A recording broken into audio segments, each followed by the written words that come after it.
ভালপোৱা এডাল শক্তিশালী ৰবৰৰ পেনৰ দৰে যেতিয়ালৈকে দুইজনে সমানে টানি থাকে তেতিয়ালৈকে দীঘল হৈ বাঢ়ি গৈ থাকে।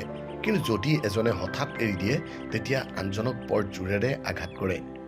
মই তোমাক লাইক কৰোঁ আৰু মই তোমাক ভাল পাওঁ, এই দুয়োটাৰ মাজত পাৰ্থক্য আছে। বৌদ্ধদেৱে কৈছিল, যেতিয়া এপাহ ফুলক পচন্দ কৰিব তেতিয়া হয়তো আপুনি ফুলপাহ ছিঙি লগত লৈ যায়, কিন্তু যেতিয়া আপুনি ফুলপাহক ভাল পাব তেতিয়া গোটেই ফুলজোপাক প্ৰতিপাল কৰি সদায় যত্ন ল'ব। আপোনাৰ পতন সেইদিনাই আৰম্ভ হ'ব যিদিনা আপোনাৰ উন্নতিত সহায় কৰা সকলৰ কৃতজ্ঞতা প্ৰকাশ কৰিবলৈ আপুনি পাহৰি যাব।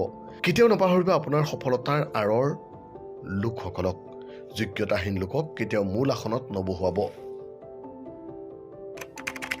কিন্তু যোগ্যতাহীন লোকক আসনখনত বহালে গোটেই সমাজখনতে ঘূণে ধৰা আৰম্ভ কৰিব।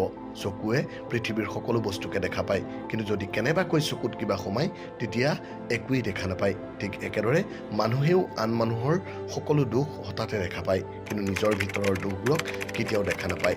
সম্পৰ্ক এনেকুৱা হওক যাৰ ওপৰত গৰ্ব কৰিব পৰা যায়। কালিলৈকে যিমানখিনি ভৰসা আছিল আজিও যেন সিমানখিনিয়ে হয়।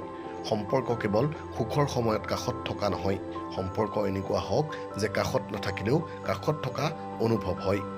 পৰিস্থিতিয়ে মানুহক বহুত কিবা কিবি শিকায়।